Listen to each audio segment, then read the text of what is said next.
Welcome back, my friends. It's week 6. We got an awesome week 5 recap for you.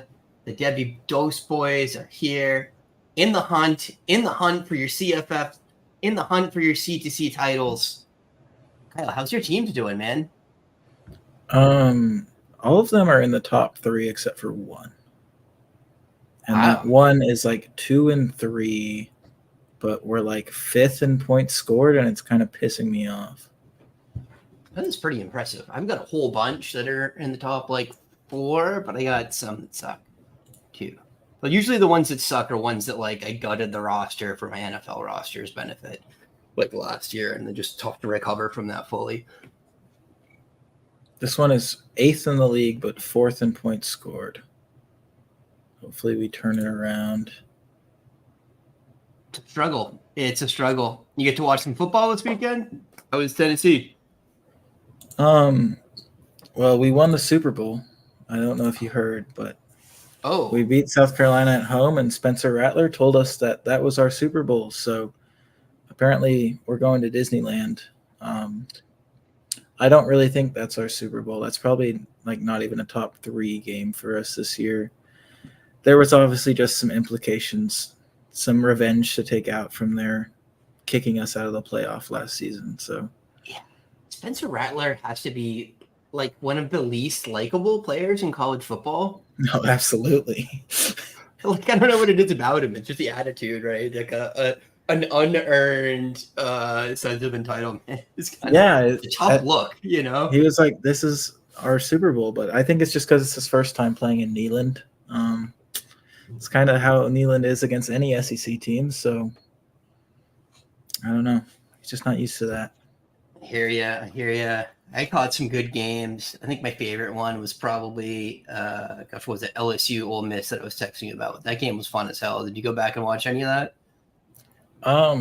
I flicked it on for a little bit during halftime of the Tennessee game, and Jackson Dart's kind of good. LSU defense kind of bad. Yeah. So Yeah, I think that was surprising to me. I thought LSU's defense could hold up better than that. It's funny, though, the teams are kind of constructed the same way, right? Like mobile quarterback with average throwing capacity, good running backs. Obviously, Logan Diggs isn't the same thing as Quinshawn Judkins, but he's a good college running back, you know? So it was a lot of fun to watch him go back and forth. The LSU wide receivers played well. I thought Trey Harris did too. He had some nice highlights. honestly, I picked LSU in my weekly pick 'em, so I was disappointed that they ended up being not the last ones with the ball. So Yeah, it was that kind of game too. So you want to lead off on top performers from top this week? performers, the weekly Caleb Williams segment of our show. This week he played Colorado, went 30 for 40 for 403 yards and 6 passing touchdowns, threw an interception and ran for 12 yards. So another impressive performance from Caleb. That's what we've come to expect. Surprisingly, USC and Co could not put away Colorado, and Colorado actually made that a game near the end of the game, which I did not expect. He could not keep up his performance going into the late second half, and my USC minus 21.5 bets suffered. Did not look good at the end of that game. Yeah, well, you're not going to win them all. I'll skip a guy here and just hop over to Texas's clear RB1, Jonathan Brooks, with a thon. Jonathan Brooks. Would that be a thing? 20 for 217 and 2. Also 1 catch for 23 yards. Brooks has been pretty good this season. And honestly, these aren't highlights from this game, but I finally found some highlights from him because I've been looking for him a couple of weeks ago and not been able to find them. But how do you think Brooks has been so far this season? I watched a decent amount of this game, actually, and Brooks looks so much better than Baxter, just from a moving the ball down the field perspective. Like, totally different running styles in a Yeah. sense. Like, Baxter's much more jump cutty, and Brooks is much more just power. But like that power just works so much better for Texas. Like he was getting Really, like I think Brooks is the more elusive one of the two. But I guess I I watched. thought Brooks was getting like wrapped up and getting like 4 more yards every He time was he driving, yeah, but I also think he's more elusive. I don't know. Yeah, that could be true. I just think Baxter's more like pronounced and like that's the way he's trying to gain yards is like dancing behind the line of scrimmage. Yeah. And maybe that's just what he needs to work on is like getting upfield. And Yeah. Brooks I has shown still have a some. lot of hope in Baxter. Like Oh, I don't think he's dead. I mean, I think he's gotten on the field in a crowded room and been successful for sure. Like he hasn't been bad. I just think Brooks has been good, and Baxter has underwhelmed relative to expectations for the He's a RB1 of this class. But we were saying in the offseason too, like most classes, Baxter would not have been the RB1. He wasn't really the kind of talent that we would have put blow for blow against Nicholas Singleton or someone like that. Yeah, I still don't know what freshman running back's been better though, at least in a Power 5, high level Power 5 level. So yeah, I'm not saying any of the other backs this year have been better. He hasn't been like that kind of like really like upper tier, just tier of his own type talent. Like he was a tier of his own, but that was more damning of the other options in the field. So we'll let these roll while we move on. Speaking of a tier of their own, here's a guy, Luther Burden, the Missouri wide receiver, much talked about last week with Alfred on our show on Thursday night. This game against Vanderbilt, he had 11 receptions, 140 yards, and 2 touchdowns. Another massive performance for the 2025 wide receiver 1/2, depending on how you feel. Yeah, I'm definitely feeling the love for Burden a lot more than I was a few weeks ago. Just the athleticism has been doing what we wanted it to do and really kind of shining through. I still feel like he's got some stuff to work on, but he's been a beast for production. And this game is no exception. Also in our wide receiver column, we got Torrey Horton, the Colorado State wide receiver we've talked about a couple times on this show now. 10 for 227 yards and 3 receiving touchdowns. They played a pretty bad team, like an FCS team, but for some reason their defense couldn't stop them. So Horton and Holker were much involved in this game and led the offense to enough points to take home the W and enough points for me to win a couple fantasy leagues late in the day, considering that was a late start that was then delayed in the second quarter. So, yeah, Horton's been awesome. You were really high on him in the offseason. I liked the stats, but I don't think I really thought he was going to be an NFL guy, and he's increasingly looking like this. Felix is in the house. Is Jonathan Brooks an NFL player, or is Torrey Horton? We think Torrey Horton is an NFL player. Felix, if you're still watching. I bet he's asking about Brooks, and I think Brooks is an NFL player. I think Brooks is too. I think he's a day 3 guy right now. Obviously, if the potential to have like a Roschon Johnson-esque ascension into, he's so much more than Roschon. I'm just saying, like that kind of like late riser, like under Brooks. Yeah, I think it could happen. I think right now he's a day 3 guy, but I could see him, being a late riser on draft boards on trades. But he's a junior, right? Or is he redshirt sophomore? Third year. Yeah, third year. I was gonna say he'd be like a good like Senior Bowl guy, but I don't know. I don't think they take juniors, right? Unless there's exceptional circumstances. But no, he's a redshirt sophomore. He's definitely not going to the Senior Bowl, but. Yeah, I feel like he comes back. Do you think he comes back? I don't know. No. I think, Felix, do you think he comes out this year? I think Baxter breathing down his neck and him just being so good this year is going to be enough. And I think Texas is a fringe playoff team. Like if they're in the playoff and it's because Brooks is running for 100 to 150 yards every week, he's going to go pro.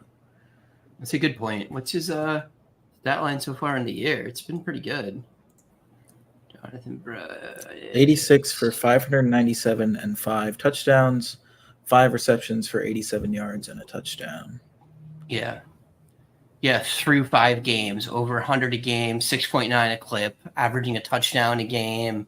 Not much receiving work. I think that's going to be the damning asset of this for him to try to get into like a day 2 type range. I just don't think. Yeah, Felix says he thinks he'd transfer. I don't think he comes out either personally. So Kyle and I are a little split on that one. I don't know. Baxter breathing down his neck. I don't think Baxter overtakes him unless Baxter really takes a step forward. So why would you leave the team that's going to be on TV every week? Take the chance, get yourself, I think, another season of elite production. He's got a lot more of a resume to be an early round draft pick. Right now, I think he's not quite there for me. But the traits look nice, man. I mean, he's played well. That's fair. So, I think if he does come back next year, we're talking about a top 10, top 15 guy in C2C drafts, at least, if not Devy drafts. Yeah, definitely an early round pick. Definitely profitable for the people that rostered him coming into this year. Or took him in some supplementals. Sixth round supplemental pick. Yeah, he was a nice investment.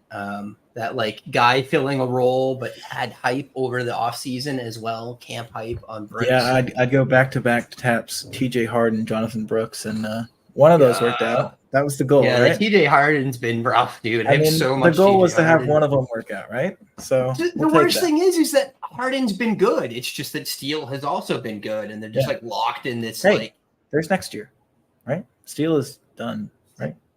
No. What? Steele's in like his 3rd year, dude. See? We've had this conversation on this show before. That's the thing. It's just what it is, unless one of them transfers. And why would they transfer? They're like both being successful. All right. Moving on to a guy that I think is an NFL draft pick this year, Mr. Raymond Davis, having himself a week. 26, 280 and 3. I mean, that looks like a passing line for a quarterback. That's just ridiculous. And then 1 catch, 9 yards. Although I did point out as I was for a touchdown. Yeah. I did point out when I was browsing some stats earlier that Ramon Davis has had a decent amount of receiving work this year. I don't think I have it up anymore, but he's got like 10 or 12 catches already. And, I think that he is putting himself together a nice resume. Sometimes these guys get pushed out by the coaching staff. Yeah, the Harden Steals, like if they recruit, bring in a high 4-star or like a 5-star running back, I could see that. And if you're a running back, and like UCLA looks a damn good destination right now. You got elite quarterback play. You got some other assets coming in. I could see it being a nice destination. Plus, Chip Kelly always has such a nice rushing offense together. A lot of fun. You got anything on Davis, Kyle? Yeah, that's super impressive. That's against Florida, who looked like a pretty solid, run defense early in the season, and definitely slowed down, Jalen Wright, Jabari Small against Tennessee a couple of weeks ago, but could not slow down Ray Davis at all, even when they knew it was coming. Like Devin Leary was not firing in this game, and it's impressive to win a game with 97 passing yards, and I think that's a testament to the rush game and the running back particularly. I didn't even know the whole context on that. That's absurd. So he rushed for over triple the yards that Leary passed for. Yeah, it's that is a stat, man. That's something. Oh gosh. And then we get a newcomer to our top performers list. Do you want to talk about Mahdi? Mahdi, I assume. Yeah, a guy that we. Oh, by the way, it's 69 passing yards for Devin Leary. So nice. Nice. Ishmael Mahdi, a guy that I believe talked about in our waiver wire segment last week, in our breakouts last week, returns for another great performance. 14 carries for 89 yards, but finds the end zone 3 times through the ground, adds an 89-yard reception, and adds a return touchdown and 138 return yards, which surprisingly I get credit for that in like 3 of my C2C leagues. So we will take those. And I'm sure you got credit for the touchdown, even if you didn't get credit for the yards. So big fantasy performance from Mahdi. I think he's definitely the guy for them around the goal line. So I don't think those touchdowns are going away. So looking forward to Monty going forward. And then last but not least, we do have one more quarterback on this list, and we briefly touched on this game to start the show. LSU's Jaden Daniels, 27 for 36, 414 passing yards, 4 touchdowns, adds 99 rushing yards and a rushing touchdown to go with that. A pretty big day for him trying to keep up with the Ole Miss offense. So, yeah, that game was a lot of fun. And honestly, I think Jaden Daniels has played better than we expected him to by light years when he came into LSU. I think we all thought it was going to be a swift end to his career there as one of the younger, more highly recruited guys took over. And Daniels has not only staved them off, he has put up some pretty nice performances. Got to have himself on NFL radar on some like day 3 type backup to, like a DTR type draft pick, I think. That's fair. The backup to Kyler Murray or something, right? Like that's Clayton too. Yeah. I don't know. I think he's benefited a lot from some very good wide receivers, some very good offensive line play. So not rushing to get him or anything, but obviously if you're contending in CFF and he's on a bad team, I'd try to pluck him, but not a big deal for me going forward. So with that, we'll move on to our weekly injury report. I like the little knee graphic, Kyle. You're up in the graphic game like 1,000% here, and it's phenomenal. Oh yeah, he's that's exactly what Brew McCoy's leg looked like, actually. So, speaking of that, Brew McCoy is out for the season. He had an NIL deal with a local cookie shop where if you scored a touchdown, you'd get 2 free cookies. Now that he's out for the year, they went ahead and gave 2 free cookies to everybody, and guess who got 2 free cookies today? This guy. This guy. Sad for Brew. Guy has had a rough go of it over the past 6 years of his college career. I'm not sure, but I think he might be able to get a medical eligibility 7th year in football. I think would only be his 6th if he came back. I don't know, dude. I'm pretty sure it's not 6. I think this is 6. He's already had a medical red shirt.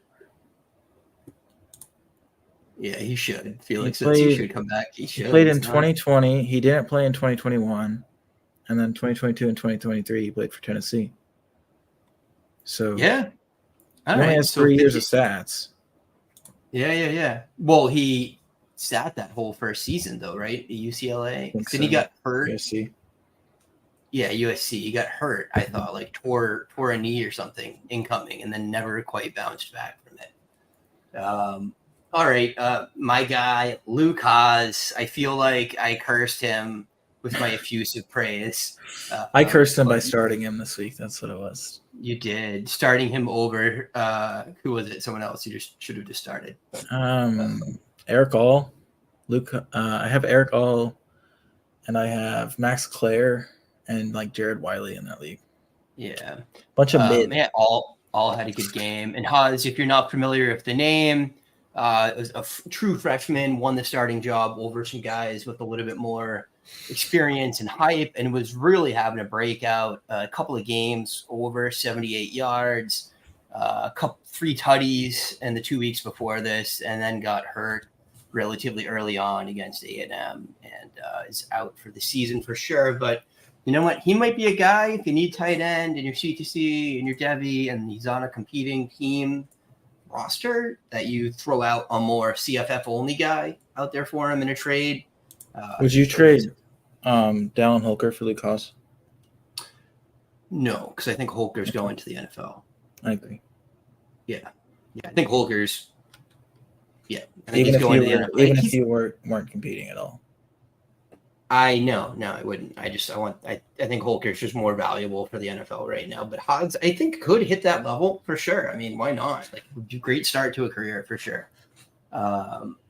Riley Leonard, questionable with leg injury. What was that one, Kyle? I'm trying to think who you would trade for Haas. Maybe Ben Sinnott, Jared Wiley. Jared Wiley. I think Sinnott's Jared Wiley from the NFL anyway. But yeah, if you're listening, Felix, who's on, says Brew had 2 years of eligibility remaining. He confirms that Kyle is right. I am wrong. He's only in 4th year. It just seems like he's been in the league forever. yeah, Ramel Keaton is done after this season though. So if Brew were to come back, I think him He could and be the guy. Squirrel would be the guys. Obviously, Squirrel's still around. And I think Squirrel is going to be the benefactor moving forward for this season, for what it's worth.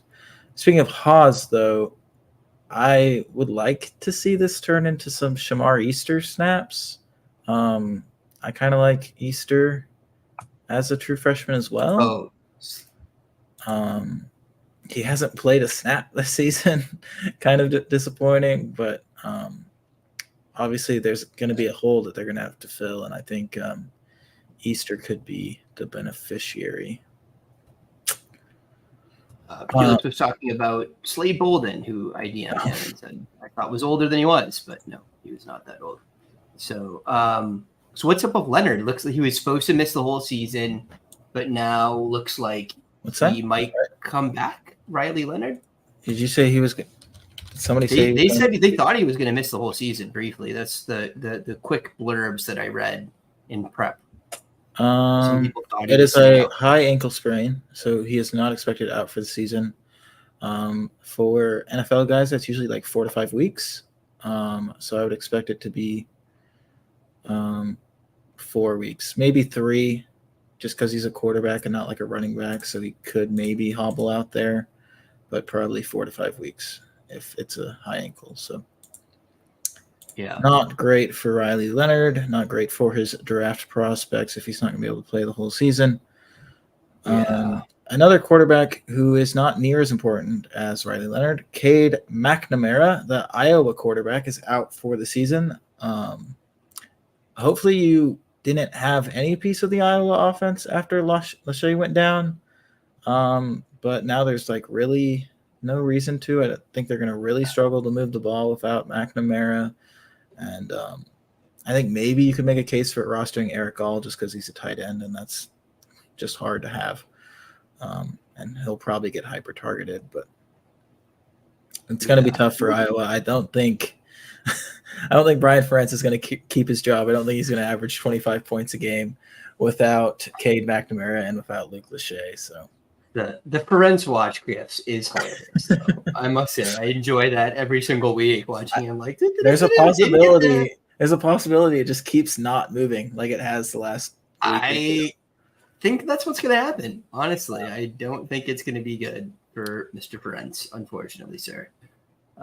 Barry Brown, did you see that one? They're not releasing much information about it at all. No, he missed part of the second half of that game, didn't come back, but they released their pre-Georgia depth chart, and Brown is still on the top of the wide receiver list, so likely expected to play. Obviously, we could get a game-time decision on Brown, but it seems like they're planning on him playing as of now. Yeah, and thank God, because Dane Key was not good. Yeah, I think Tavion Robinson got hurt in that game as well. He's in a similar boat, so we'll see what happens between those two. And if not, maybe a guy like Shamar Porter steps up and breaks his year 1-0. So that would be nice to see. I've got a few shares of him. I don't think he's dead yet. So Gage Lardadian.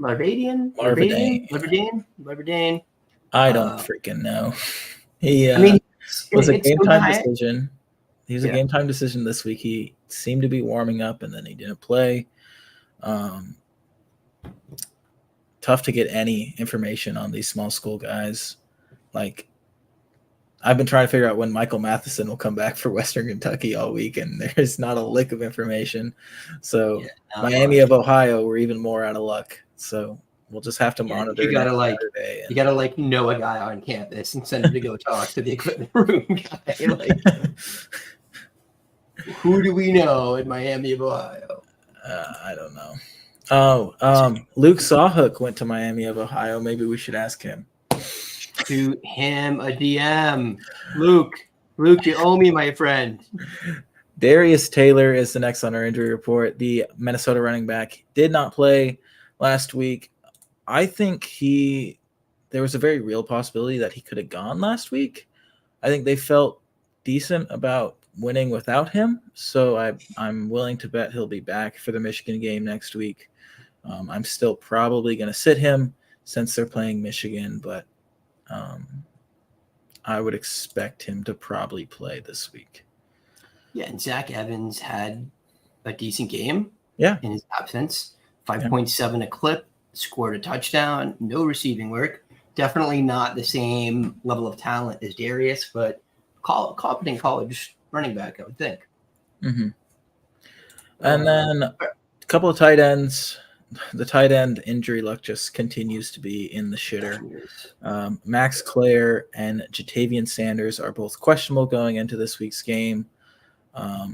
Clare was kind of a surprise. I think he finished the game on Saturday and was listed on the injury report this morning. So not sure what to make of those two.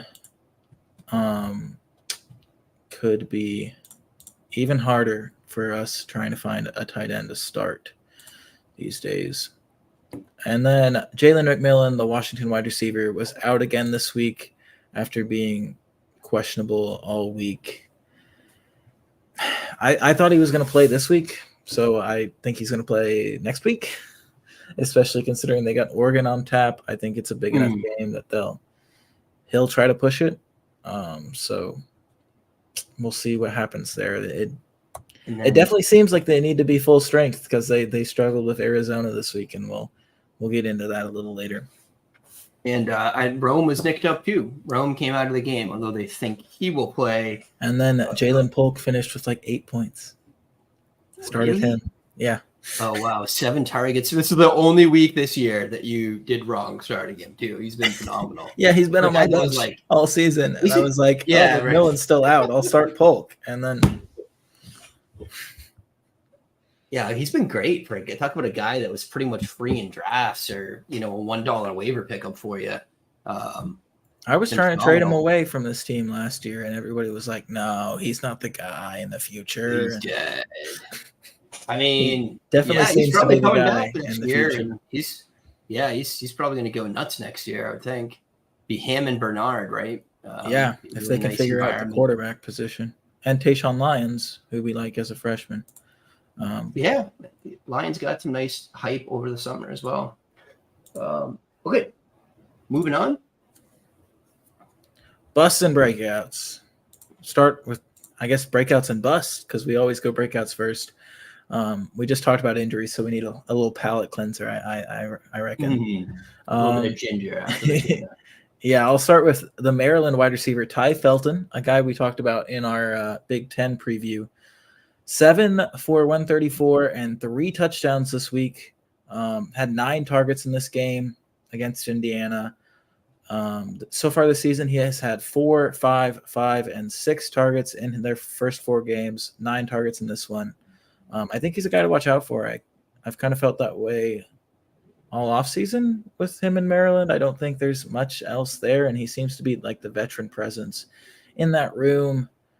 I'm not like rushing to the waiver wire to get him, but I think this is a decent first step. And if he can keep this kind of target volume moving forward, he's someone to watch out for. He's a point per game leader in that receiving room. They've been sharing it though, right? Jishwan Jones, Caden Crowther, also getting some work. It's just been distributing the ball, and that makes it tough to trust anyone. But yeah, look, he's going to cost you $1, right? Like that's it. So these guys can turn into really valuable players down the line. So next guy, one of my favorite guys that I dropped everywhere already for Win Now CFF assets, Omarion Miller of Colorado, who I drafted everywhere in like the 12th or 14th round because, hey, 4-star going to a place with no obvious, high-level talent, right? Like I didn't know what to make of Weaver or Horn. They've both been good. Travis Hunter was apparently the obvious high-level talent. We just didn't think he'd play wide receiver that much. Didn't think he'd play wide receiver. I did not. I drafted 0 of him. But Miller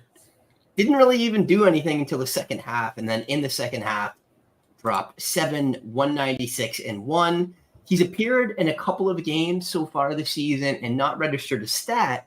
He was headed for a redshirt season, but with all the injuries, looks like they may need him to play. And you know what? If he plays like that, then boys should get out there, because that was a performance, and stack a couple of those, and you're getting on the Devy radar real quick. Yeah, and it wasn't like he was just like doing it occasionally. There were drives where it was like Amarian Miller, and he was just cooking guys. And USC seemed like they weren't ready for that, and then they had to get ready for it, because he definitely stepped right into that Xavier Weaver type role once Weaver got hurt in this one. And definitely a different guy than Weaver and Horn, though. Weaver's very thin. Horn's a little guy. Miller ain't. Miller's like kind of like a prototype wide receiver, right? Like a little bit bigger of a build. Not huge, but not like Weaver, I think they're optimistically, right, listing him at the weight. He just doesn't look about, doesn't look more than $175 to me. And Amarian Miller is right around 200, just a more physical player than those guys. Definitely brings something different that the room hasn't had, particularly without Hunter. Yeah, well, Miller clears 2 of the year 1-0 thresholds in one game. So, like 3 more catches. We're talking about a guy who's cleared three thresholds, and pretty darn impressive moving forward. I think the one issue I have with Miller in Colorado moving forward, like obviously we think Hunter isn't gone, right? He's a sophomore.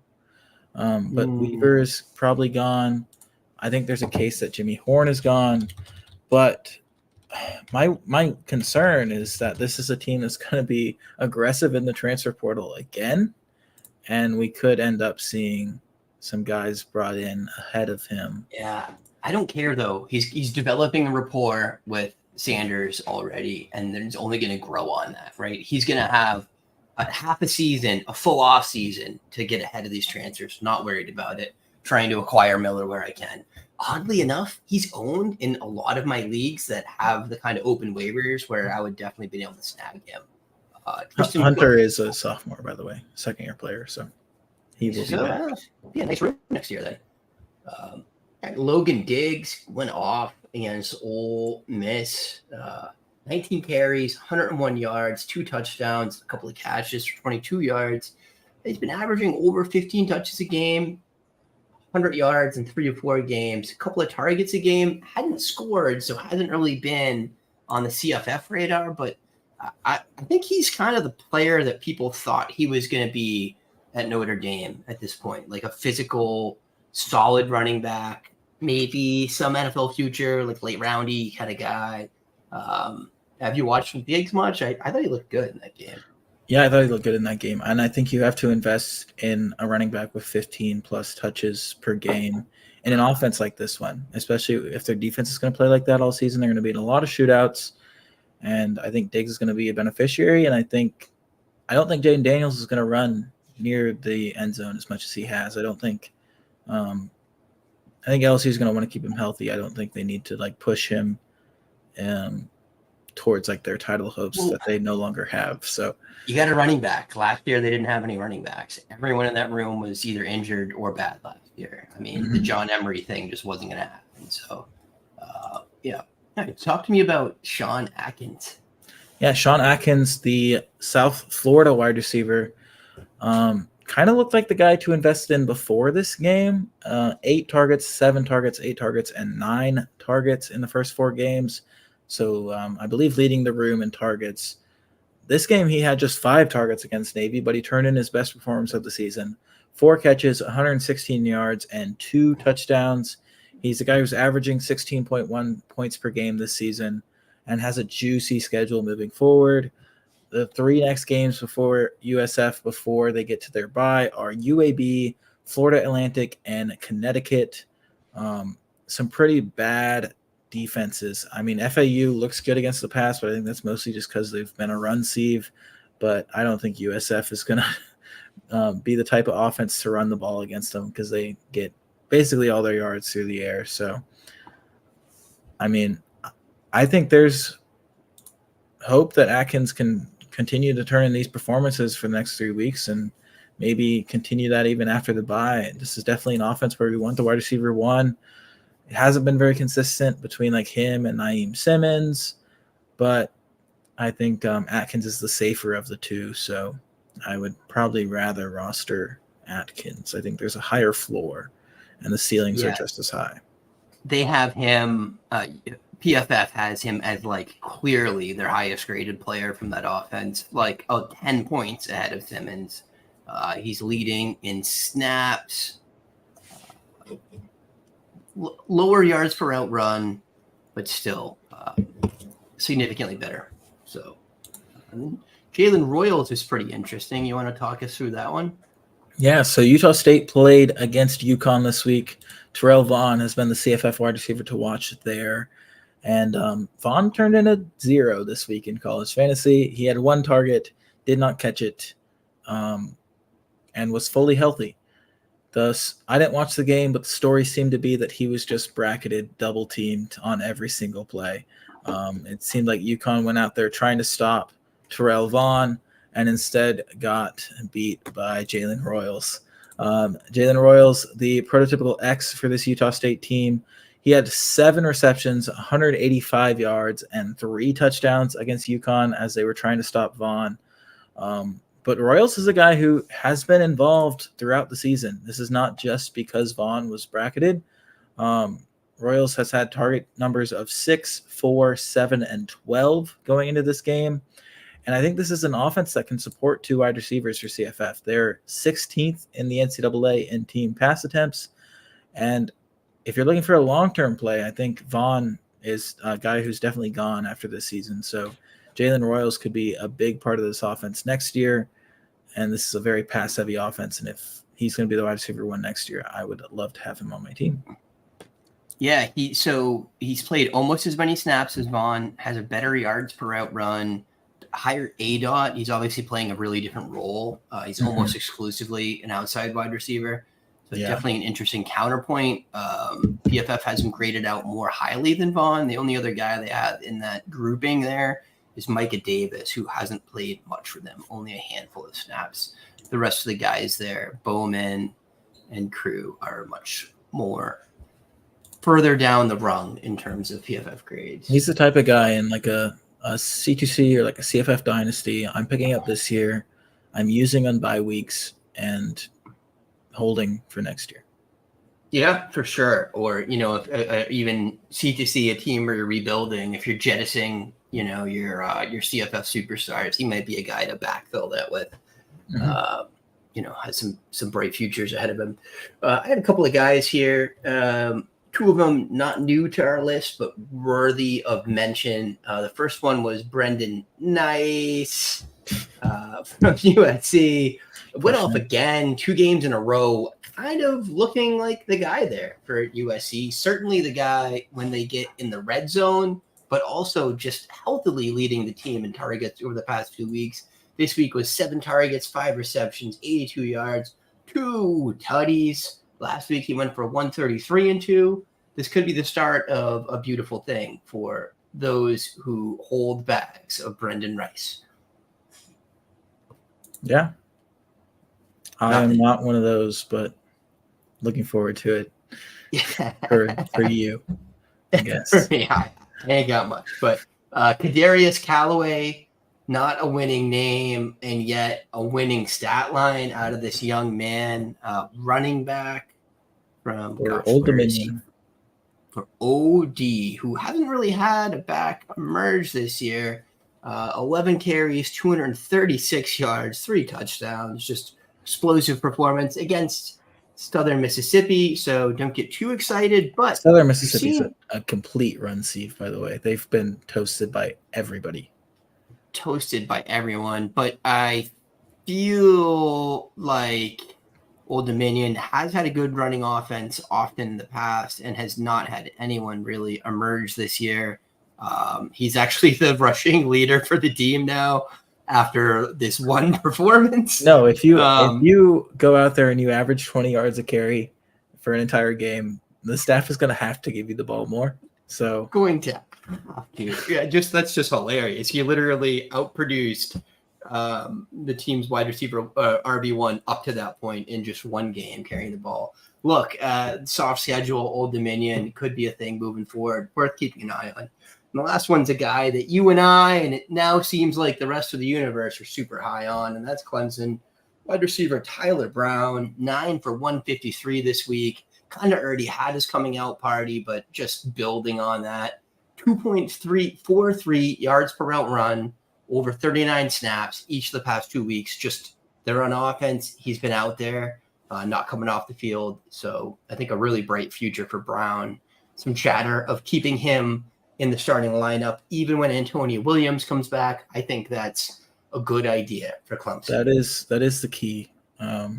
He's a guy that I picked up quite a bit of, and I was going to keep him on my bench, and then we got the notification that Williams wasn't going to play on Saturday, and I tried to plug him in as much as I could, because that seems to be kind of the recipe for him, is that he's like the Williams replacement. If that's the case, I think there's a bit of a cause for concern because Williams is going to be back next year, but I don't know. He's one of those guys who's proven that he needs to be on the field, so I think they'll try to find a role for him. So we'll see if him and Williams can coexist.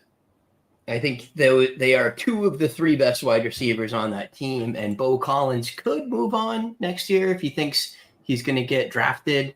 I don't know if he's going to get any kind of useful draft capital. Yeah, he would get drafted if he went, but I don't think that might not be enough. Yeah, not highly, but okay. Unfortunately, we have some this week as well. Some guys that punched you right in the gut when you needed the most. So yeah, first I'll start us off with Michael Penix Jr. And in a way, the whole passing offense, except for the running back. I don't know. He actually really didn't have a bad day. He was just kind of a bust for fantasy this week. He went 30 for 40 for 363 yards. So just the common Penix performance, except he didn't find the end zone in this game at all. That's really the kicker. That's not going to get it done in terms of quarterbacks for CFF. So tough for him, tough for the team as a whole. They played Arizona this week, and Arizona seems to be one of the bottom feeders for the Pac-12 this year, and they were only able to hold on for a 31-24 win. I think they get a bye this week and then play Oregon at home. So something to look out for is if they're going to struggle against Arizona, are they going to be able to hold up against Oregon in 2 weeks? But we'll see. Yeah, definitely find out a lot about the Huskies team, so we can kind of bounce back and forth this week. My first bust was Fresno wide receiver Eric Brooks, and this is unfortunately looking like a trend. Brooks, a guy that was as dependable as any over the first 3 weeks of the season and has fallen off, has gone from 12, 11, 15 targets to 5 targets and 3 targets over the past 2 weeks. One of his teammates seeing an increase in targets proportional to that definitely didn't help you win this week with his 2 catches, 37-yard performance. Yeah, I mean, this is kind of a trend. Like the first 3 weeks, he did have 15, 12, and 11 targets. And then the last 2 weeks, 5 and 3, even in games where they were kind of blowing out the other teams. So definitely cause for concern, but we've seen some other guys step up, and we'll talk about those in our waiver section. But okay. My next guy is Jamari Thrash, the Louisville wide receiver.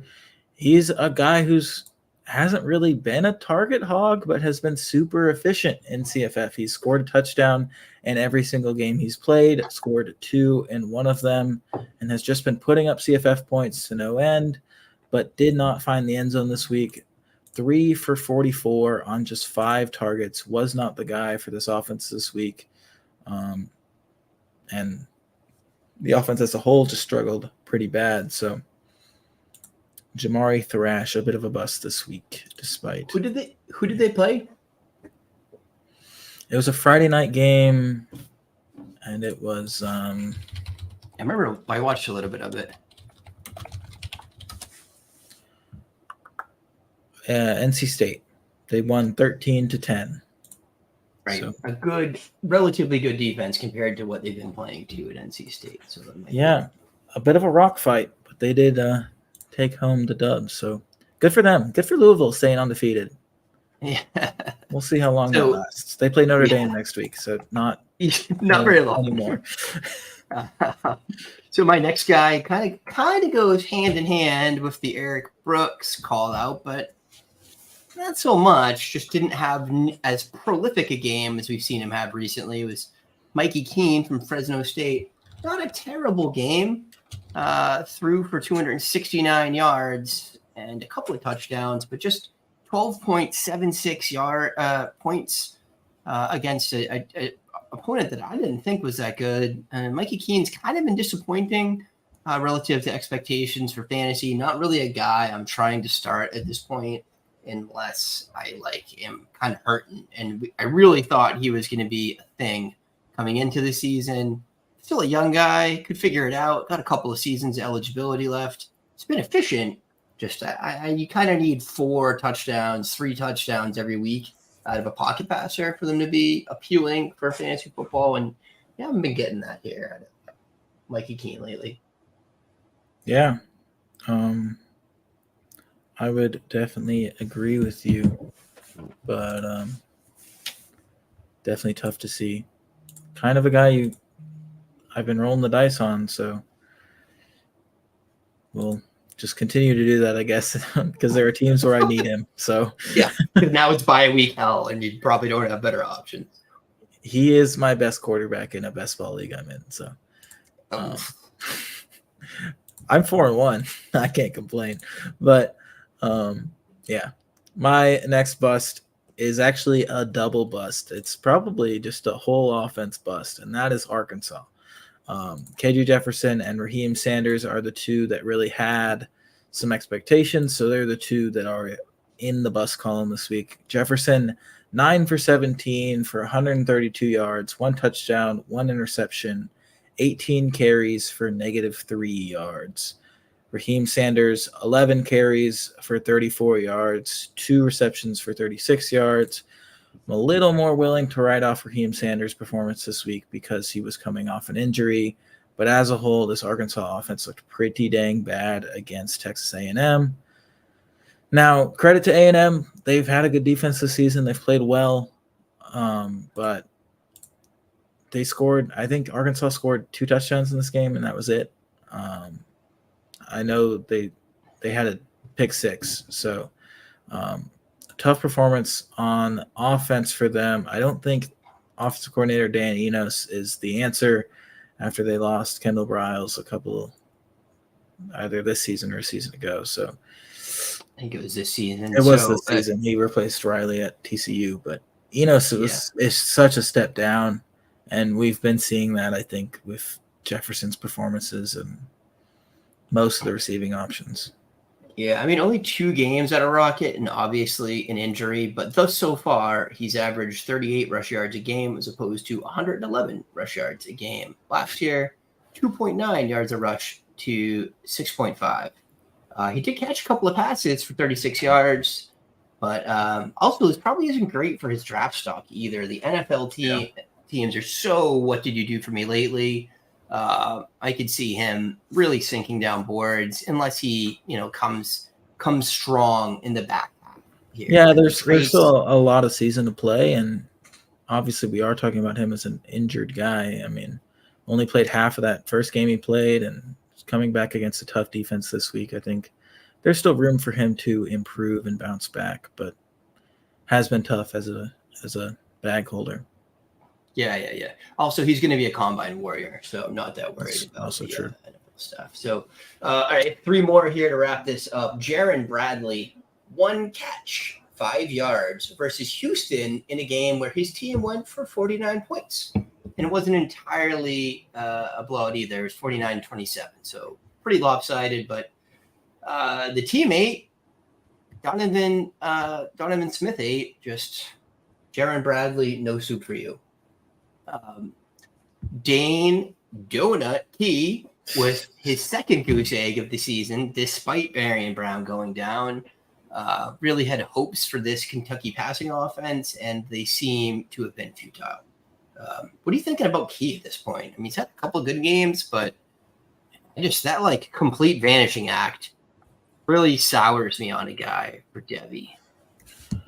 Yeah, I never really thought Key was that great, and I'm just saying, y'all tried to tell me last Thursday that Dane Key was outperforming Barian Brown this year.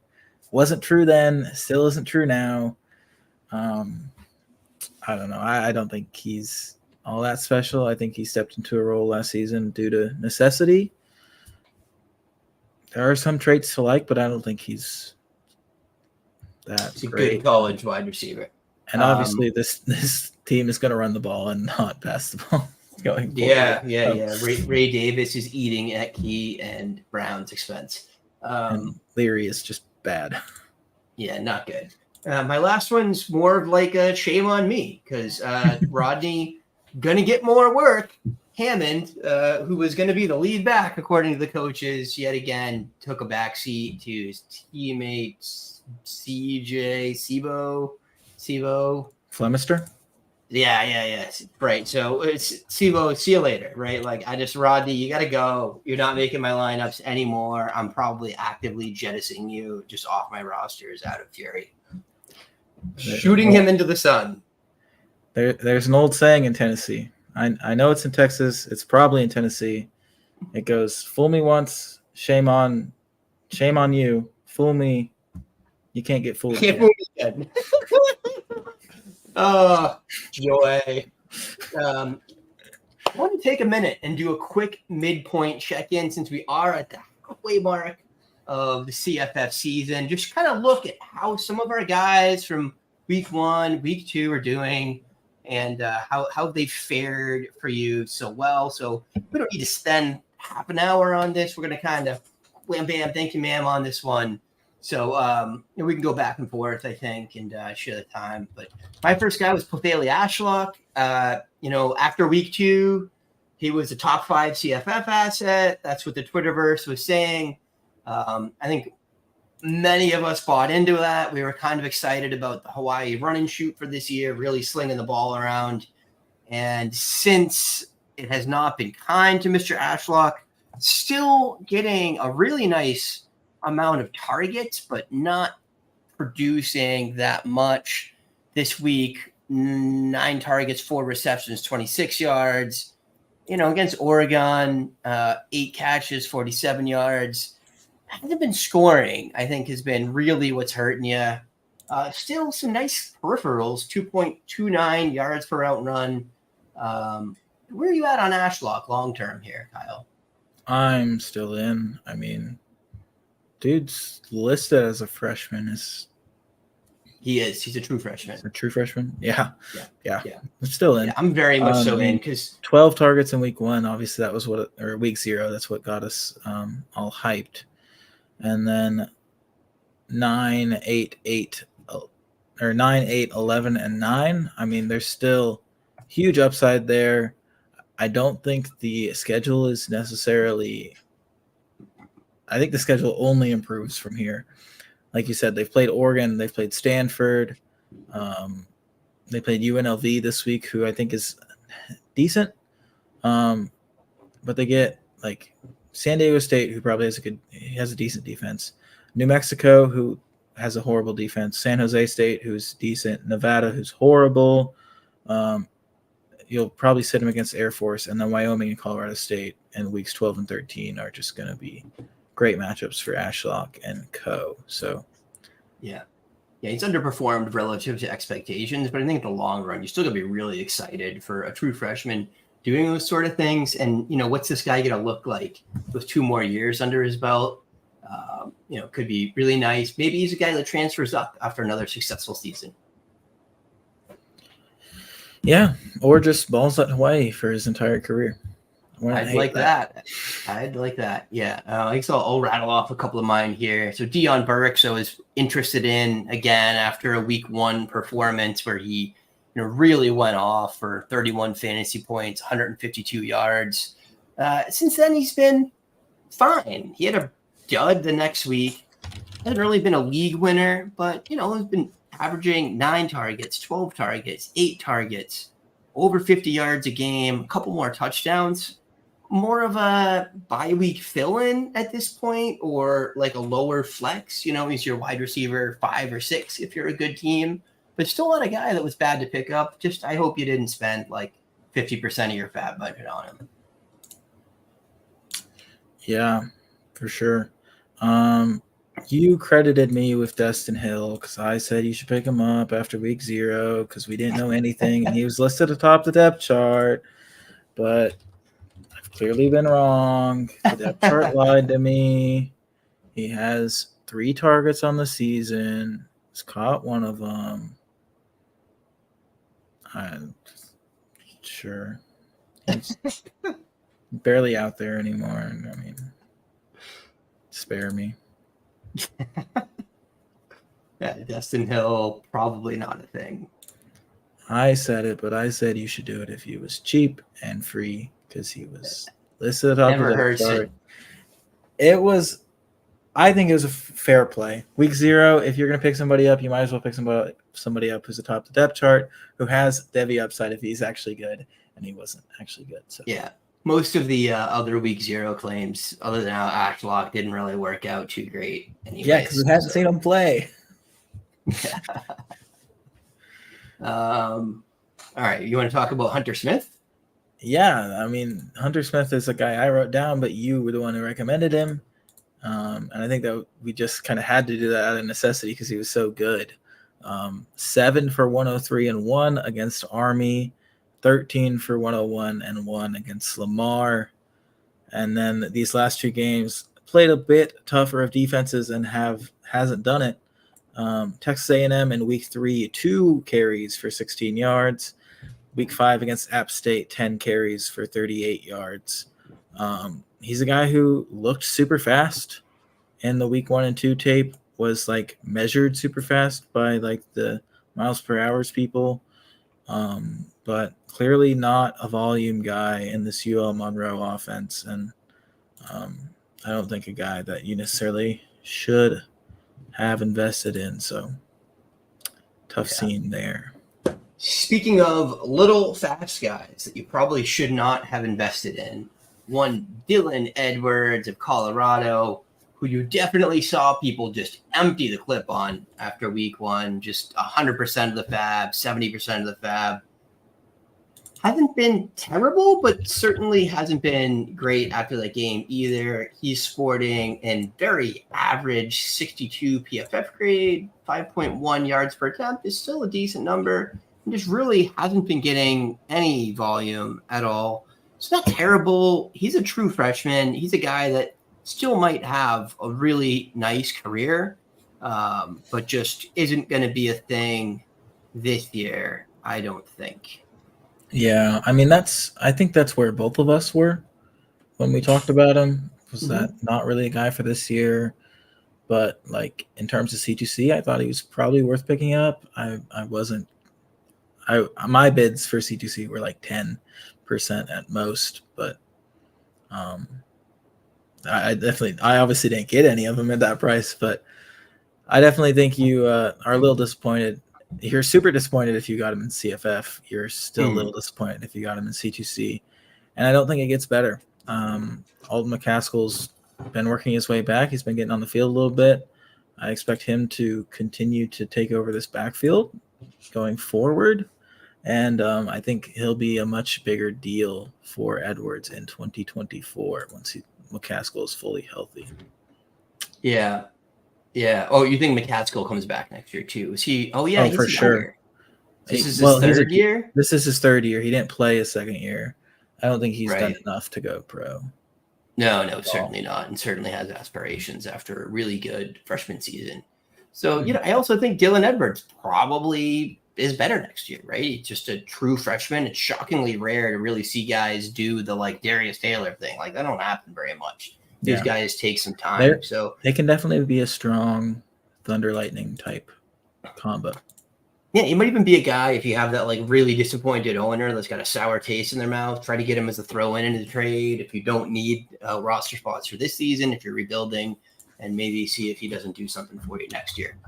On the other hand, the other Dylan Sampson, has been phenomenal. 81.9, Dylan Sampson of Tennessee, another small lightning guy buried behind two upperclassmen running backs.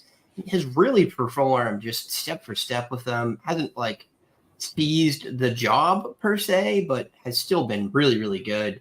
3.7 yards after contact per attempt, 6.9 yards per attempt, 81.9 PFF grade. And you think he has looked like, what did you say? Kamara. Alvin Kamara? It's the comp has a lot to do with Kamara also getting no usage behind some running backs who were just kind of okay. But yeah, I mean, he didn't get on the field at all against Florida, and Tennessee fans were pissed to shit. And then he turned in a pretty decent performance against South Carolina this week. So I don't think he's taking the number one role anytime soon, but I think him and I would love to see him jump Jabari Small as a Tennessee fan. I think him and Jalen Wright are the best two backs on this team. Yeah, right. Kind of more of the similar play style between the two of them, but Small definitely seems to be a plotter at this point. So I guess while I'm rattling off freshman running backs, Darius Taylor has been phenomenal. I think if you're paying attention to the game, you know that he's looking like a legit Devy talent. He's been dominant for Minnesota, banged up right now, but 86 PFF grade, 6.1 yards per attempt, 24 missed tackles forced on the season. Just everything about his profile right now looks awesome. He's a guy that I saw claims that he ran like a 10.7 or 10.6 100-meter, which would be stupid fast at his size. I don't believe I saw that. I had to dig. I found that. So, I know the Campus to Canton guys were pretty low on his athleticism coming out of high school. It looks like his 100-meter outdoor PR in 2022 is 11.4. So that's not super good. CGC put him as a 34th percentile athlete, so I think that's got to be the bitter taste, like the stuff that's like really holding him back for me for Devy is I don't see a ton of athletic upside. I feel kind of the same about the other freshman who's done really well at running back this year, LJ Martin. He's not quite a superb athlete either. I don't think Martin's a Devy guy. I think Darius. I think Martin brings more to the receiving game, but it's a different conversation. Yeah, look, both of them are going to be damn fun to roster for the next 3 to 4 years. Yeah, for sure. Going back to our check-in, though, Gavin Garcia was a guy that I recommended you pick up after weeks 1 and 2 because he saw 18 carries in both of those first two games, just played against tough defenses in UCF and Arkansas. He's a redshirt freshman. I think my take was kind of like start him against easy defenses. Hope he plays easy defenses because he is the guy in that backfield. Week 3, I looked like I was right. 21 attempts, 125 yards, 2 touchdowns against Central Connecticut State. That's kind of the level of team that Kent State can actually contend against. And that's really going to be the issue for this season. They played Fresno State in week 4, 13 for 50. They played Miami of Ohio last week, 16 for 45. The volume's been there for Garcia. The Kent State offense has just been putrid, for lack of a better word. So I don't know. I said you get him cheap. I think if you got him cheap, you're not disappointed. I wouldn't blame you if you dropped him at this point, but I think there's a long-term value there if Kent State can get better next year, because I do think he is going to be the incumbent guy. But yeah. I had one guy left on my list, another freshman running back, Cedric Alexander. We were excited about and then disappointed in. It looked like he didn't win the job. And then, in fact, he did at least win a co-starter job as a true freshman with, I think, Patrick Taylor is the redshirt sophomore there, or the redshirt freshman. Cedric Alexander, 72 PFF grade, 4.0 yards per attempt, 2.8 yards after contact per attempt. He's been fine. Fine. It's tough to start Vanderbilt running backs after non-con play. Yeah. A true freshman running back who's been a little more than fine, who I did recommend at one point, Mekhi Hughes, the Tulane running back, kind of burst onto the scene in week 2 against Ole Miss, had 22 attempts for 87 yards and a touchdown, 14 for 83 against Southern Miss following that. And then this week against UAB, made me look right. 22 carries, 123 yards, 2 touchdowns, added a 7-yard reception as well. I think Hughes is a guy moving forward to be pretty excited about, especially with Pratt healthy and this offense moving the ball a little bit. And then last but not least, a guy I was excited about all offseason and into the beginning of the season, Smoke Harris, the La Tech wide receiver. He's been up and down, but I think overall he's been all right. I don't think you can necessarily complain. I think he's averaging 17, 18 points per game, just hasn't been doing it consistently. Week 3, he had 5 receptions for 77 yards and 2 touchdowns, which buoyed his week. And then week 4, 13 targets, 10 receptions for 73. And then this week, 3 receptions for 7 yards. God, this is the guy you would love to have in a best ball and hate to have in a lineup team. So I don't know. I don't think the call's horrible, but this La Tech offense cannot figure out their identity, and Hank Bachmeier did not benefit from moving down a level. Yeah.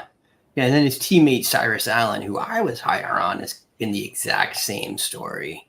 8 targets, 48 yards, 1 target, 14 yards, and then 10, 5, 82 and a touchdown, 6, 102 and a touchdown, and then this week, bad again. So, you know what's interesting? They've had good games in the same games. It's not been like one is good and one is bad. It's more to do with the defenses, or like it has to be. Yeah. I wonder if. Well, this week they won, and it just looks like they just ran the ball with Plus the kid came back. Shelton. Oh, the running back came back now too. He's off my IR. The Which kid one is that? Crosby or Crosby? Willis? Yeah, Crosby's back. Crosby's back.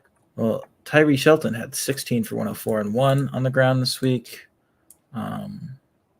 He ran for 152 and 1 against North Texas when both those guys were good in the receiving game, though. So just tough to tell what's going on with these guys. I think you just got to start them when you need them and hope for the best.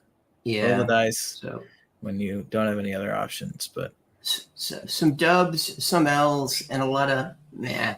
But yeah, this is the life of a CFF dumpster diver. On to a little bit more of a fun statement. Are they for real? We get some good ones this week, I think. What do you think? Yeah, I mean, for sure, definitely. You want to start us off with?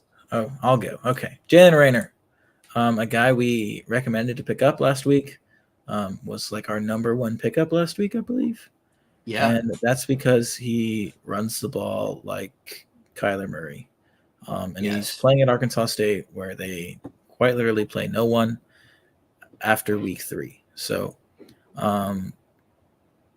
JT Stroud's coming back this week from injury, but I don't think Raynor's giving the job back. I think this is the only way. For 6 touchdowns. The only way that Butch Jones is keeping his job is by holding on to Jalen Rayner at the starting quarterback position.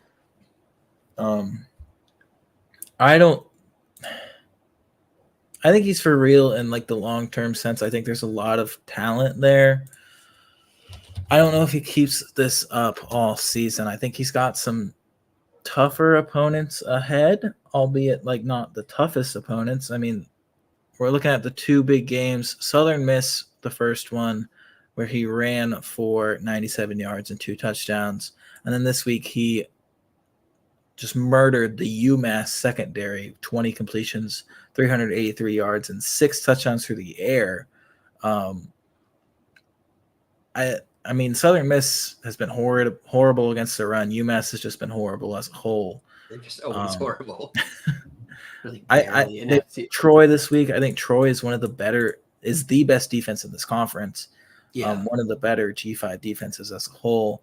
They shut down Austin Reed in Western Kentucky. I would expect them to shut down Jalen Raynor in Arkansas State.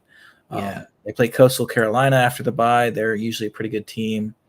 I think UL Monroe's defense has been pretty solid, but that end of the season schedule against UL Lafayette, South Alabama, Texas State, Marshall looks juicy from a Fantrax perspective.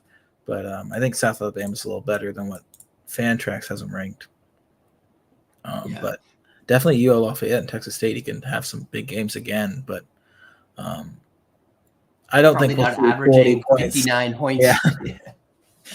So nice stats so far: 67% completion percentage, a 10-to-1 touchdown to interception ratio, screaming 13.3 yards per attempt through the air. Like you said, he's got some tougher days coming. Man, if he goes off against Troy, it's gonna be on. Yeah. To me, he's definitely a guy who can move up next year. Yeah, he's a guy that could be an early round pick next year if he plays well against some of these less horrendous teams. I think we're gonna be drafting him quite early next year. Yeah, and we could easily be talking about like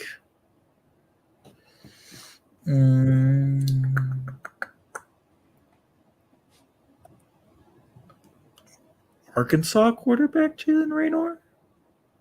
Yeah, for sure. They're going to be looking. Jefferson right? gone, like Baylor quarterback Jalen Raynor. I don't know.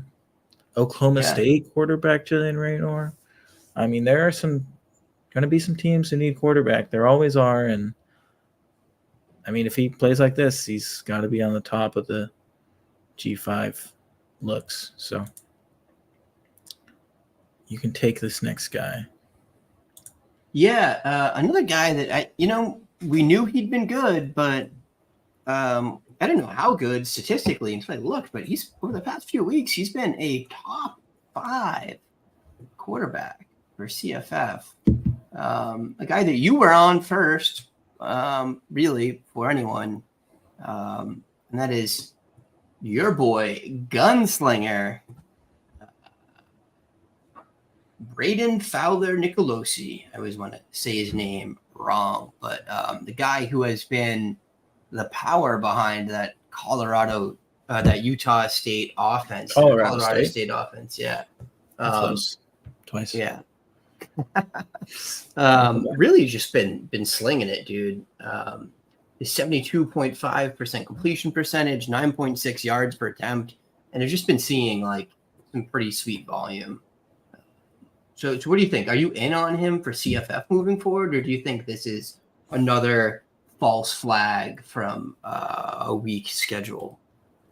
I'm in 100%. I was in on the Colorado State quarterback this offseason. I just thought it would be Clay Millen. That was not the case. Fowler Nicolosi looked like way, way better. So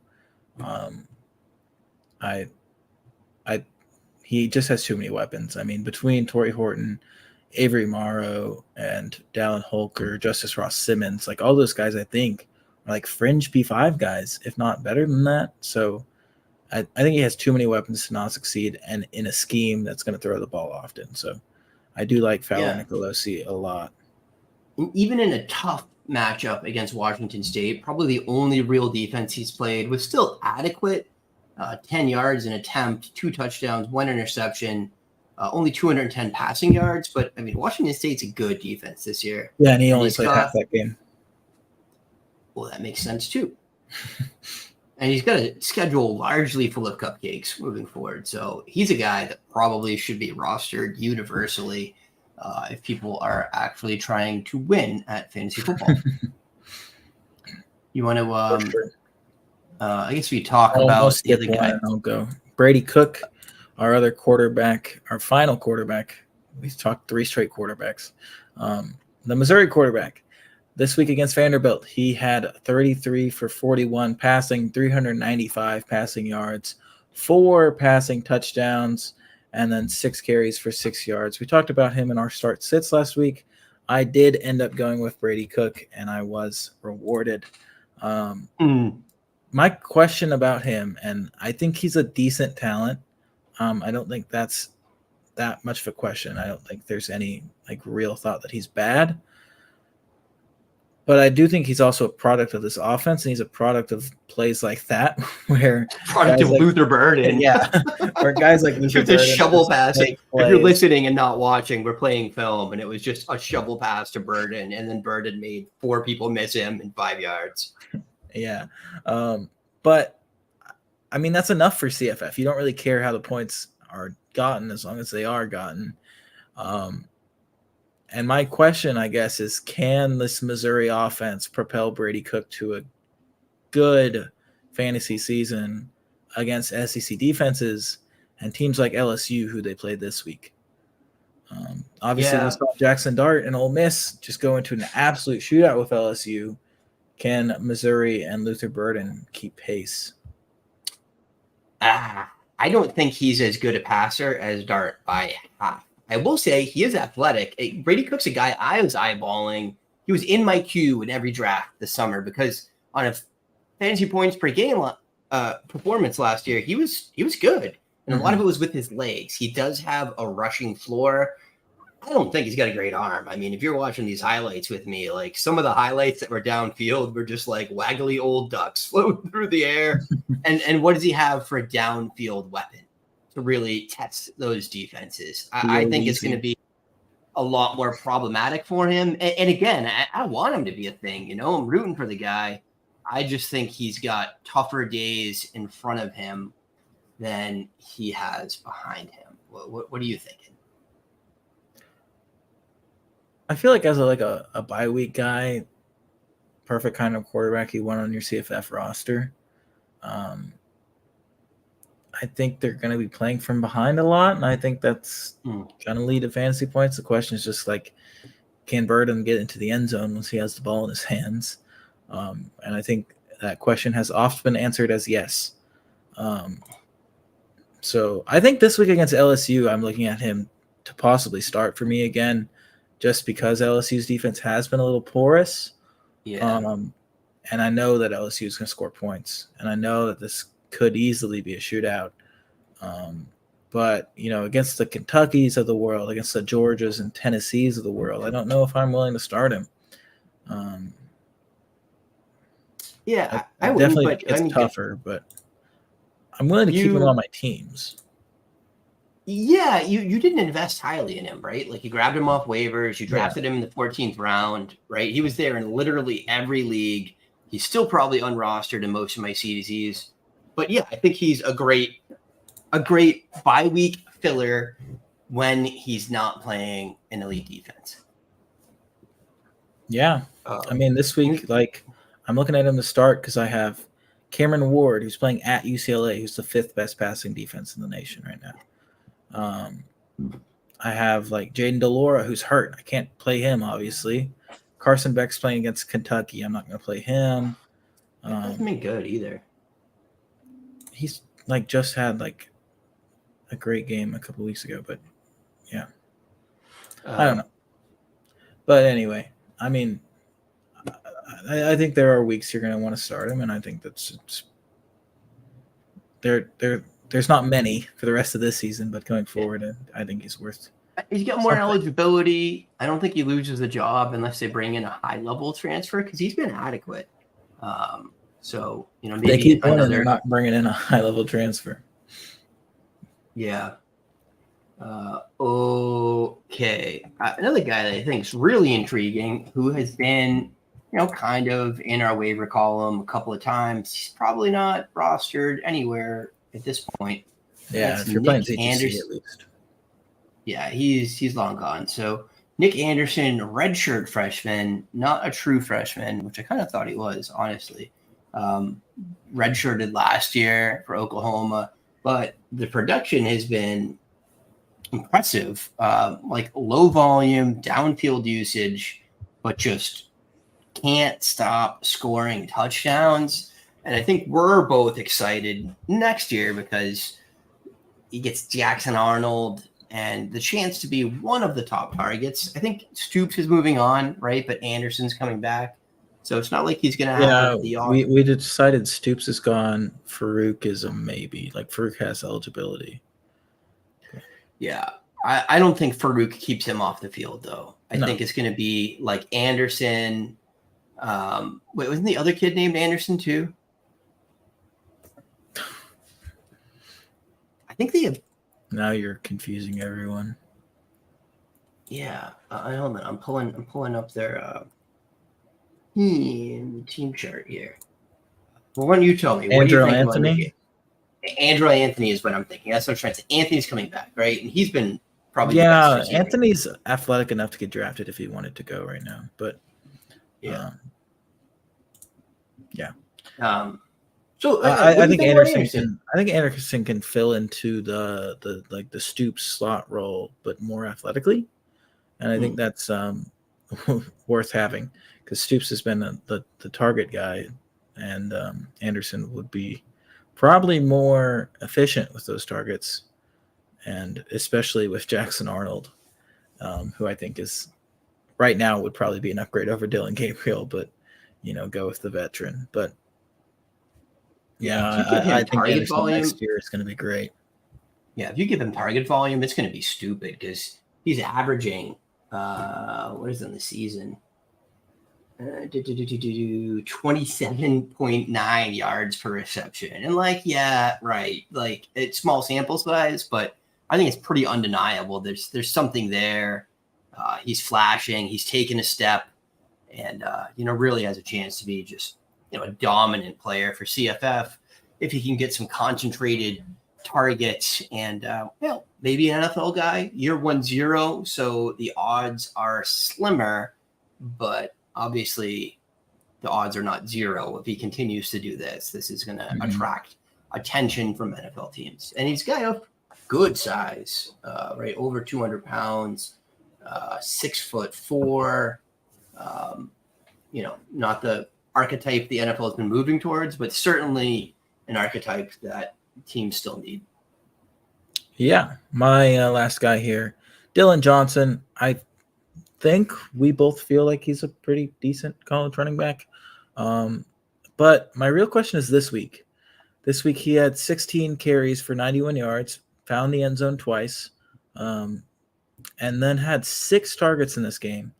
5 of those were caught for 48 yards. Do you think these 6 targets, do you think they're like a product of McMillan and Adunze being banged up, or do you think this is something he can continue to do? Because I think he's worth starting if he's going to get 6 targets, but just 4 targets on the season before this game. I think it's a product of the game more than anything else. I just think it hasn't been what the offense has been. Suspiciously coincides with Jalen McMillan, who's kind of the yak god, getting hurt, and them not really having as much in terms of downfield threats. So I wouldn't hang my hat on a repeat performance on this. But maybe he showed the staff a little something they hadn't seen much. And he's is been a little banged up, I believe.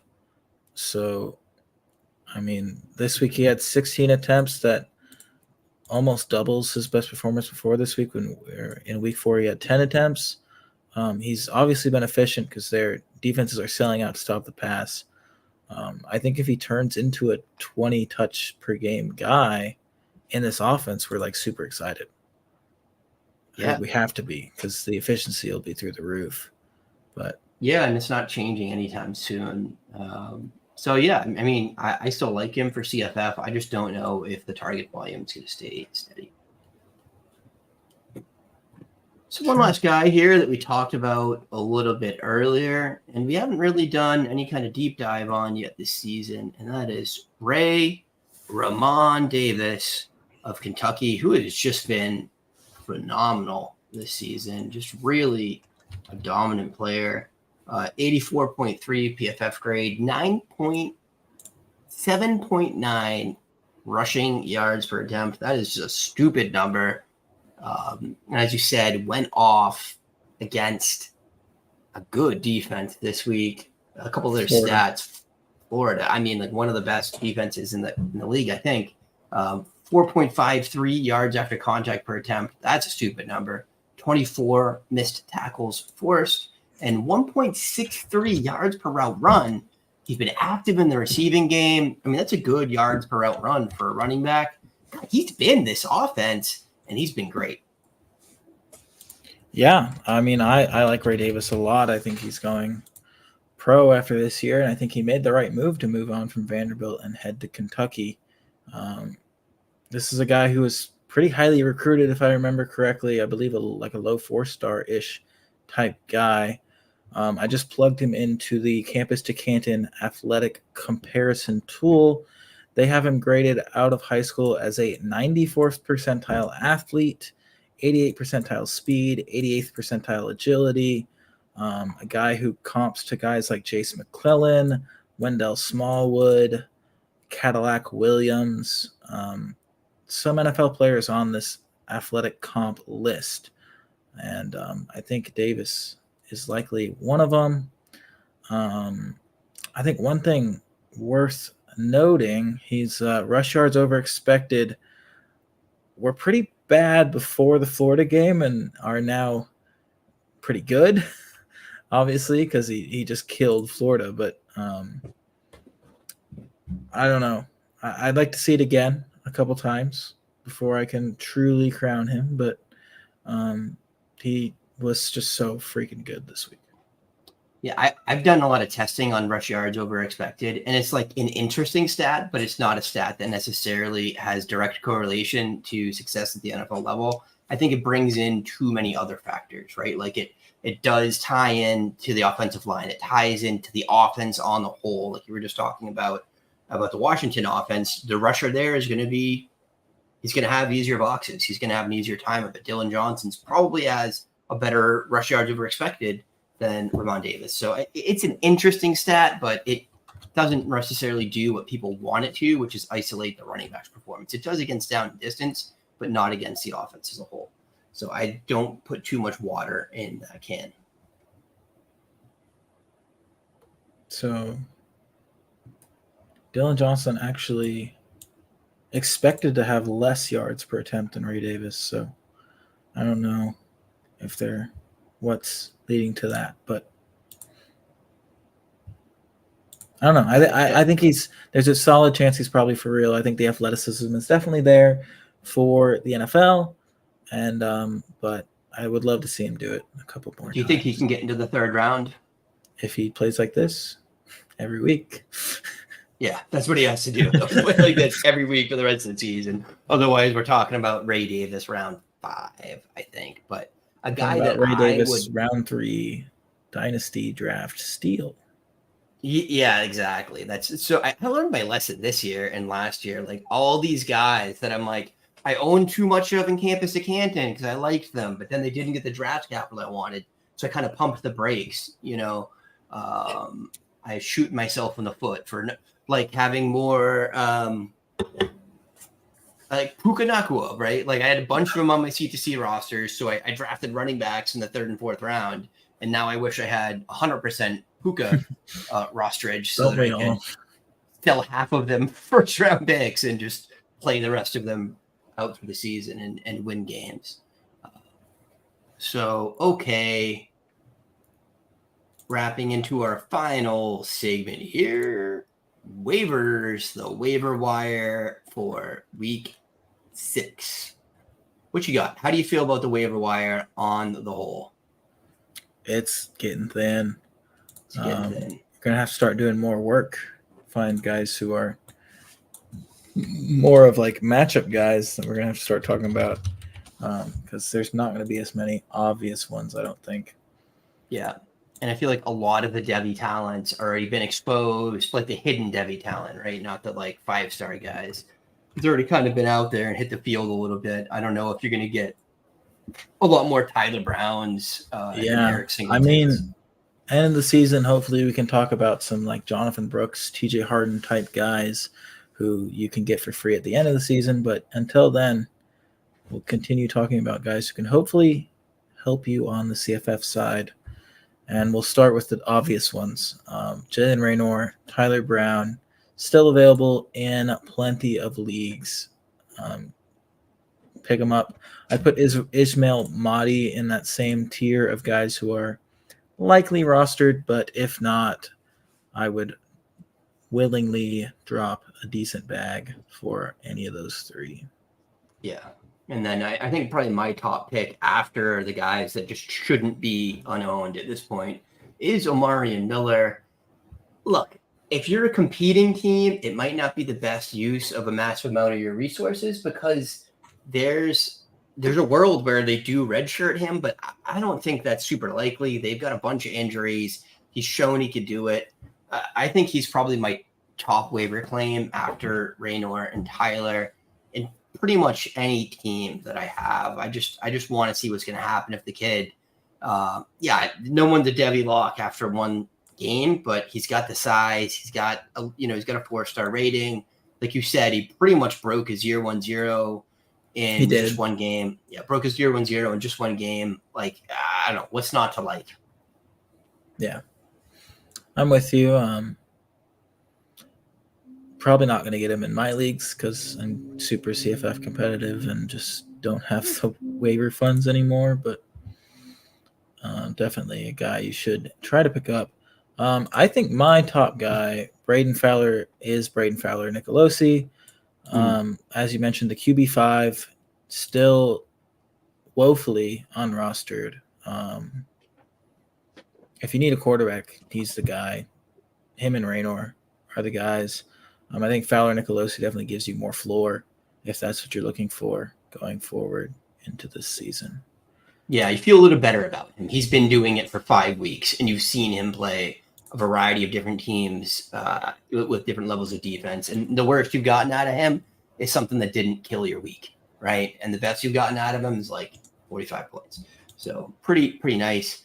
I got a couple other guys that I'm somewhat interested in. These are more like you've got the space. Sorry, Skip Newton is refusing to trade me Fab, but I'm angry at him. Skip, give me your money. Give me the money. Jalen Gill. So as Eric Brooks has gone down, Jalen Gill has gone up. He has been leading that team in targets and yards, that team being Fresno State over the past couple of weeks. He's kind of the opposite Eric Brooks. Eric Brooks is that like little shifty guy. Jalen Gill is 6 foot, 190 pounds, outside guy. And he's been great the past couple of weeks. I didn't write down his stats, but he's averaging 24 points per game on the season. So this is a dude that shouldn't be on your rosters. I'm not like spending a wild amount on him because I'm scared it's going to just go back and forth between him and Brooks, and you're just going to be angry forever. But he's been really good. Particularly, he's been really good the whole season. He's had one game under 20 points, so that is a fantasy starter weekly, and a guy that shouldn't be unrostered in your leagues. A couple other guys like that. Malik Washington. We were afraid that with the quarterback change, he was going to fall out of favor. He did not fall out of favor. He had an excellent game again this week, over 20 fantasy points. And I think he's a guy that is going to be the guy for the rest of the season. And you can feel pretty comfortable starting him. And he is still out there in too many of my leagues. So I own him already if I'm competing. But if I don't, then you should pick him up. And then Chase Roberts, another guy. I pulled the typical Eric move where I draft a guy early and then drop him for waiver claims after he doesn't perform in the first 3 weeks. But over the past 2 weeks, Chase Roberts has averaged 9 targets a game, 89 yards, plus went with 6 receptions, 131 yards, and a tutty this week. Is this the start of something beautiful? You'll have to find out. Yeah. There was it almost looked like Calandria was actually going to start. They split the warm-up first team reps between the two of them, really? and then it ended up still being Musket. But I was excited for a second. But yeah, I have a guy we talked about last week. I think he's still under-owned. Kyle Williams, Washington State wide receiver, owning 18% of leagues. Him and Josh Kelly. I'm still trying to pick both of those guys up. We did get confirmation that Lincoln Victor is a high ankle sprain, which is like a 4 to 5 to 6 week injury. Obviously, bye week last week. So we're looking at like 2 to 3 to 4 more weeks. So I think Kyle Williams and Josh Kelly give you a couple good performances like they did against Oregon State last week. And then I also had Jalen Gill on here, 17% rostered. Definitely looking to get him. And then Jalen Royals, the Utah State wide receiver that we talked about earlier, rostered in just 5% of leagues. Like I said, this is an offense that can probably support 2 wide receivers for CFF. If you're playing multiple season CFF or C2C leagues, I definitely want Royals for next year once Vaughn is gone. So willing to pick up Jalen Royals this week for sure. Yeah. And I got one last guy, and this is that more like you're not a great team. You traded away your CFF talent already because you're smart. So you got some draft picks. You freed up some roster space. And this Noah Fifita of Arizona played well in relief of Jaden Delore this week against a Washington defense that's a solid squad. 69% completion percentage, 3 touchdowns, 1 interception, 30.68 fantasy points. He's a kid that will be in contention for the starting role next year. They do have some talent coming in. They have some pretty high-level commits, but many times we have rolled the dice on those incoming freshmen and had the sophomore win the job. So Fifita's worth $1. What? He'll be a junior next year. But yes. The junior win the job. He's worth $1 player, at least, probably a redshirt sophomore. But yeah, you're right. Yeah, he's a redshirt sophomore. But whatever, he's worth $1. That's all I'm saying. So if you get a 30-point a week Jaden Delora type quarterback next year, you will appreciate that, having a really solid QB2, QB3 that you got essentially for free. Many people have been saying this, such as myself. I did not know other people have said that, but I've been on Fifita since his freshman offseason. We both liked him when he came in. Yeah, right. But it's kind of like that post-hype thing. Like, God, who's another guy that we probably should have in here is Shimon Mateer. You and I were talking about off air earlier. Super athletic guy. We thought he was going to do things for Cincinnati last year, and turns out we were early. Well, and I don't think anybody expected him last year. I think we all knew it was going to be the Josh Wiley show, but early on this season, we definitely did. And I thought he would at least break out these, and I thought there was room for him to do something alongside Wiley last year, and there was not. Yeah, but a big performance this week. I'm trying to pick him up in a league where I dropped him earlier, so hopefully that happens. But yeah, I like what they are. Yeah, a guy that if he does this for all year and another year could be a guy we're talking about with Devy potential, just based on pure athleticism. Mm-hmm. That's all I got. You got anything else, Kyle? No, I don't think so. Okay. All right, friends. Happy hunting on the waivers. And unless you're in my league, I hope you do well this week. If you're in my league, I hope you crash. I don't care what league you're in. I hope you crash and burn. I hope you crash and burn. That's crappy customer service, Kyle. I am the only person who can be good at CFF. Yes. Okay, my friend. All right. Well, I appreciate you. We appreciate you guys out there. Please like, subscribe, do that thing. Maybe leave us a nice review.